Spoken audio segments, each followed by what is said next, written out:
Hi everyone, it's Dixon here, and this is the iPhone 13 Pro. Depending on how the light catches the iPhone, it shifts between a more metallic silver to a subtle baby blue.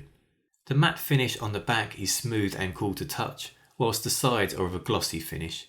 It's like a cool icy finish, and I'm glad I finally switched from a lifetime of black and space grey variants. It's quite a weighty phone, and if like me you're upgrading from an older iPhone such as the XS or earlier, you're really going to notice the difference here. It's still comfortable to hold in one hand, but I'm definitely more conscious of dropping this. Hence, I've decided to invest in a transparent case for peace of mind, which still shows off the new Sierra blue colours. The notch is a bit smaller now. Not exactly a huge change from the older models, but still nice to gain a bit of extra screen space. Talking of the screen, let me tell you, this is an impressive upgrade. The OLED screen continues to offer inky blacks, rich colours and crispy contrast, but it now also offers a variable 120Hz refresh rate, which means animations, scrolling, text, video, literally everything appears super smooth. When you go back to viewing a 60Hz screen on an older iPhone model, the difference is really noticeable. It's great that Apple have finally taken the plunge, given that Android users have enjoyed this feature for quite some time. As this is variable, the iPhone will increase or decrease the refresh rate according to what you're viewing. So if you're reading static text on screen, it will drop way down to around 10Hz to conserve battery life. Whereas if you're viewing video, it cranks right up to 120Hz to show off the silky smooth rates it's capable of. Combine this with the new peak screen brightness of 1200 nits for HDR content, or 1000 nits for everything else, the image quality bursts out in front of you in all its glory. It's an absolute joy to experience. The camera lenses are undeniably huge. There's a good reason for that too. The cameras are fantastic. Featuring 3 separate cameras, telephoto, ultra-wide and wide, the iPhone 13 Pro is perfectly equipped for almost all situations. My favourite new feature is how much better low light performance is. With wider apertures and a bigger sensor, far more light is now captured and the results are truly something special. Photos display far less noise, colours remain more vibrant and overall images are much clearer. I noticed how the iPhone takes an extra second or two when saving a photo in low light, and it turns out that this is for processing to take place. This iPhone offers deep fusion for mid to low light photos. This is the neural engine examining each pixel before adjusting exposures. I'm not sure exactly how this works, but it works well. When snapping your photos in well lit conditions, photos simply look fantastic. Colours burst out in all their glory, offering an extensive colour array, further complemented with striking yet natural contrast. Clarity is ultra crisp, and that's not just for the main focal points either. Background objects maintain a strong presence with impressive detail, exposure and contrast, amplifying the lighting and shadow effects nicely. Again, viewing these on the new screen is an absolute joy, which further enhances the lighting and contrast for your viewing pleasure.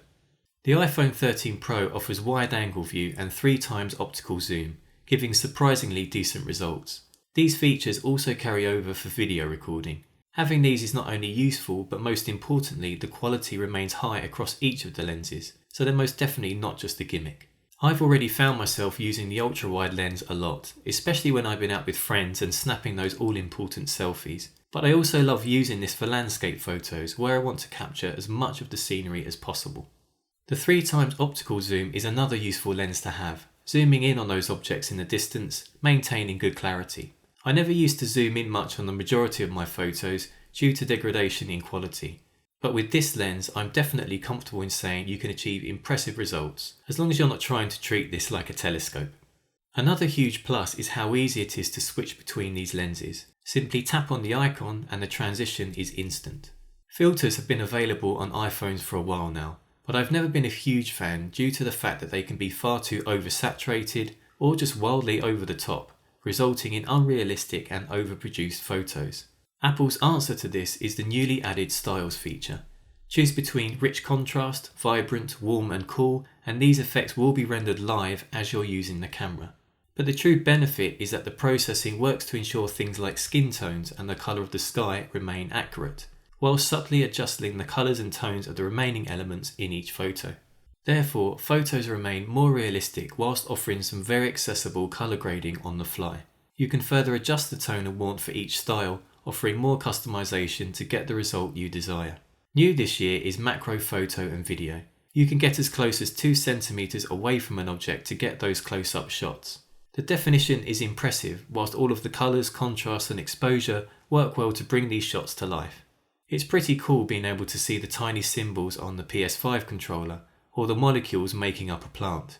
Cinematic mode is available on all iPhone models, offering 1080p at 30 frames per second and full Dolby Vision HDR. In essence, this is portrait mode for video, and the iPhone artificially adds a bokeh effect to objects out of focus. I have mixed feelings with this. It tends to work quite well when filming people for the most part, but the edges of heads, especially hair or other objects, can become a little blurry, the result of the software failing to determine the exact edges. It struggles a lot with plants and fingers, with the bokeh effect failing to kick in on the right places as well. When it does work though, it looks cool, and in true Apple style, it's easy to use.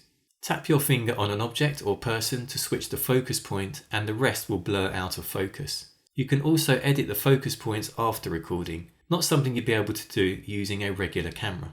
Overall, I'd say that this is more of a gimmick right now. It will look okay when viewing on your iPhone, but I wouldn't recommend this for serious professional use, and it's most definitely something I wouldn't use for my YouTube videos. Speaking of professional use, the iPhone 13 Pro now offers full ProRes support, which you can edit directly on your iPhone.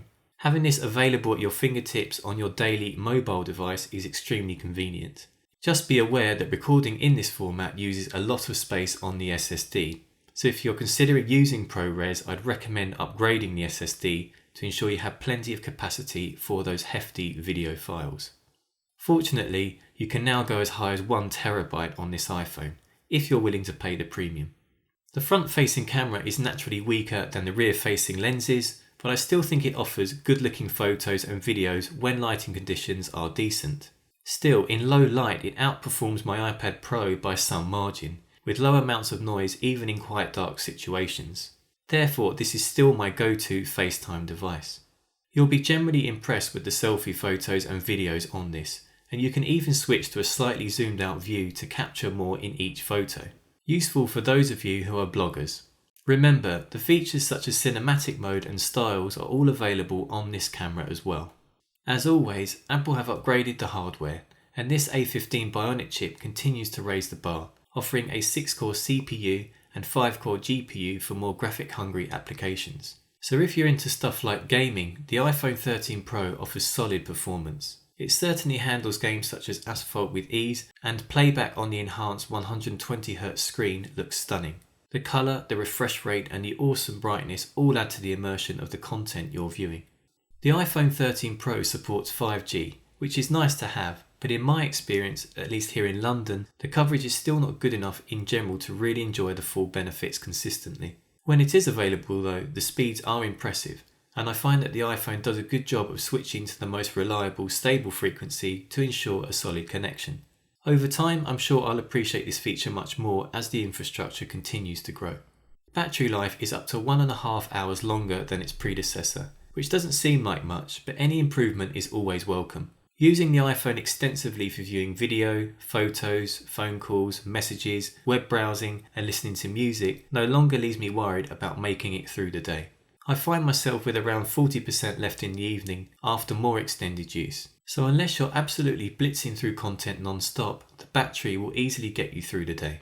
At a glance, this iPhone doesn't look too different to its predecessor, but the true improvements are all under the hood, further enhancing every aspect of the iPhone. If you're someone upgrading from an older iPhone, such as the iPhone XS or earlier, then I'd say this is a very worthy upgrade. It simply does everything better, and that new screen just makes consuming content a joyful experience. Otherwise, if you're using the iPhone 12 Pro or similar model, I think the real choice you'll need to make is just how important the new 120Hz screen is, because I think this is the most noticeable upgrade when compared to other improvements. I'll leave it there for now, but I'll definitely be releasing some more content to test out the video and photo capabilities in more depth, so be sure to subscribe to my channel so you don't miss those. As always, thanks very much for watching, and I'll see you soon.